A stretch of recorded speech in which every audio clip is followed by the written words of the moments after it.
Bonjour, c'est Rebecca. Aujourd'hui, j'aimerais vous parler des personnages de romans et la question est de savoir quand est-ce qu'il faut arrêter de travailler ces personnages pour se lancer dans la rédaction d'un roman. Alors déjà, la première chose que j'aimerais vous dire, c'est que c'est vraiment essentiel de travailler les personnages dans son roman avant de se lancer dans la rédaction pour plusieurs raisons. D'abord parce que ça évite les incohérences, il faut que votre personnage il soit cohérent du début à la fin du roman. Alors ça peut sembler évident, mais c'est plus facile qu'on ne croit de mettre des petites incohérences. Un exemple, si par exemple au départ vous décidez que votre personnage déteste la soupe, donc vous dites ça au début et puis quelques temps après vous avez oublié ce petit détail et on le retrouve devant un bol de soupe et rien, il ne dit rien. Alors c'est un exemple tout à fait stupide, hein, c'est peut-être pas quelque chose que vous allez mettre dans votre roman, mais simplement pour vous dire il faut faire attention à ce genre de détails. Et bon, quand on a un ou deux personnages dans son roman, des personnages principaux, on peut arriver à maîtriser un petit peu toutes ces choses-là en les décidant simplement dans sa tête au fur et à mesure. Mais si on a plusieurs personnages, ça devient beaucoup plus compliqué.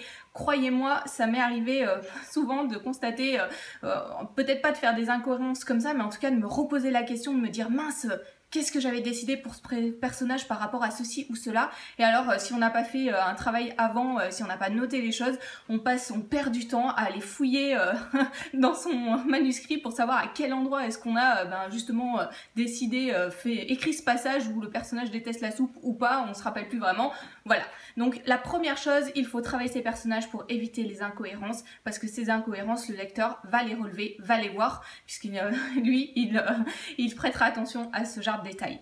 La deuxième chose, c'est qu'il faut travailler ces personnages pour qu'on n'ait pas des personnages complètement plats dans le roman qui se ressemblent tous les uns les autres.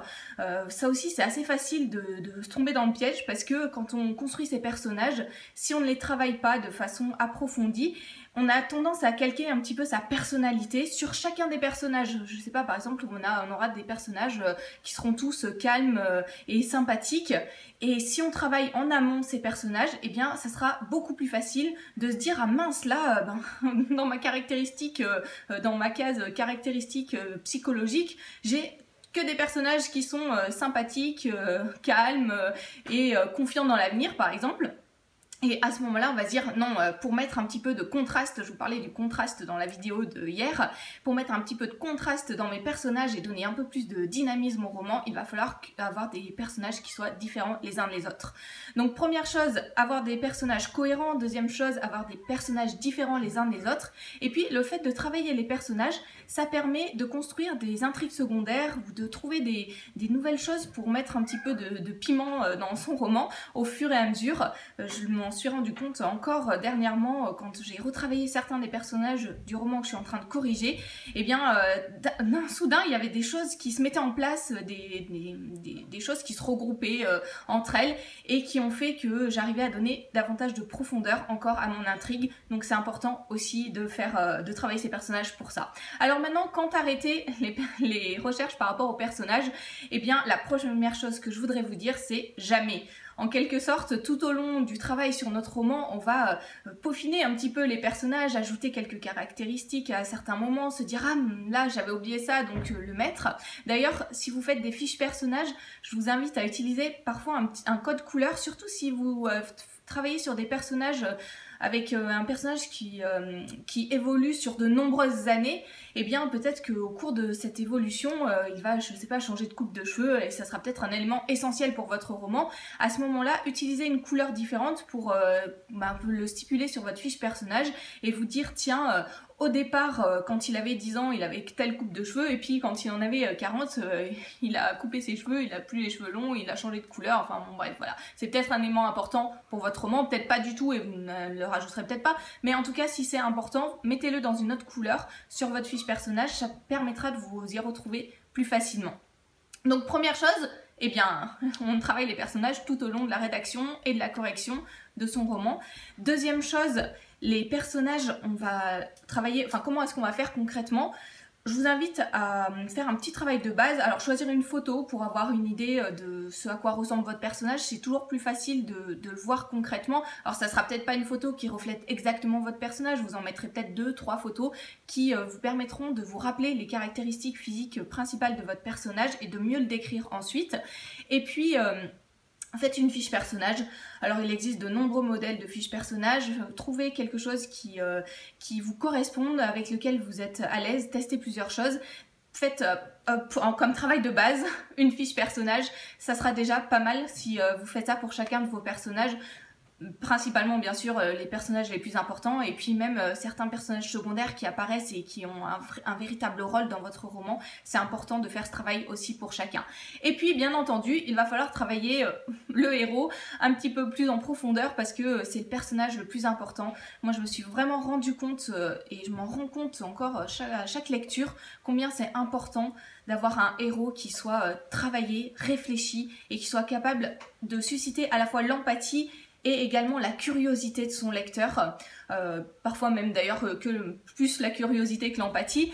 Mais en tout cas, il faut que votre héros ne laisse pas le lecteur indifférent, sans quoi il va risquer de fermer le livre. Et je l'ai encore vécu il n'y a pas longtemps quand j'ai commencé à lire Magicien de l'apprenti de Raymond Fest. J'ai pas pu continuer la lecture très longtemps parce que le héros m'intéressait pas plus que ça. Alors que quand je me suis lancée dans Le Don de Fiona McIntosh, alors là j'ai été vraiment... les héros tout de suite m'ont sauté aux yeux, et enfin j'avais vraiment envie de les suivre tout au long de l'histoire, et ça m'a permis de continuer le livre très rapidement. Donc votre héros doit être travaillé vraiment de façon beaucoup plus approfondie. Il y a des techniques pour ça, et il faut aller un petit peu plus loin que la simple fiche personnage. D'ailleurs, à ce propos, je vous propose une formation sur les personnages, sur le héros, comment faire pour avoir des personnages qui ne sont pas, comme je vous disais, plats, qui sont différents les uns des autres, comment faire pour travailler son héros beaucoup plus en profondeur. Il s'agit de 2 formations différentes que j'ai rassemblées dans un pack avec d'autres formations, 4 formations, c'est le pack univers dont je vous ai déjà parlé hier. Donc il y a cette formation sur les personnages, la formation sur le héros si vous avez envie vraiment de travailler en détail votre héros pour qu'il puisse susciter des émotions chez votre lecteur. Il y a également une formation sur les lieux, comment décrire des lieux, comment créer les lieux pour son roman pour que ce soit vraiment un atout pour le roman et pas quelque chose qui vienne alourdir la rédaction. Et puis toute une formation également sur la création d'un univers dans lequel vont évoluer ces personnages, et comment faire pour ne rien oublier, pour que ce soit là aussi cohérent et vraisemblable, et que ça emporte le lecteur dans l'univers que vous allez créer. Voilà, ces 4 formations que j'ai réunies donc dans le pack univers sont en promotion, moins 70% jusqu'à lundi soir. Vous pouvez cliquer sur le lien qui se trouve dans la description pour y accéder. Et je vous invite vraiment à aller voir et à approfondir votre travail en amont de la rédaction. Quand j'étais plus jeune, bon, quand j'ai commencé à écrire un roman, quand j'avais 10 ans, je me doutais que j'avais des choses à apprendre. Et puis après, pendant toute une période, je me suis dit que bon, bah voilà, maintenant j'étais capable d'écrire un roman. J'en avais écrit 2, 3, 4. J'étais capable d'écrire aussi des pièces de théâtre, des poèmes. Enfin, j'avais testé pas mal de choses. Et du coup, je me reposais un petit peu sur ce que j'avais fait. J'avais une certaine fierté d'avoir réussi à faire ça à l'âge de 10 ans. Et puis je me disais, bon, bah voilà, maintenant je sais faire, j'ai plus rien à apprendre. Et en fait, je pense qu'il y a un deuxième stade à passer. Une fois qu'on arrive à écrire un roman, il y a encore plein de choses à apprendre pour qu'on puisse vraiment convaincre le lecteur. Et c'est quelque chose encore dont je me rends compte de plus en plus en ce moment. C'est pour ça que tous les jours je passe du temps à lire des choses au niveau de ressources, de techniques d'écriture, et je peux vous dire que je découvre encore vraiment des choses qui sont très intéressantes et que je partage avec vous tout au long des vidéos et puis des formations. Donc ne restez pas sur vos acquis. Je pense que ce qui est essentiel, c'est toujours vouloir progresser. Il y a toujours des choses à découvrir, et c'est ça qui est formidable dans l'aventure de l'écriture. Cliquez sur le lien qui se trouve dans la description pour accéder à cette promotion jusqu'à lundi soir. Moi je vous dis à bientôt pour une prochaine vidéo.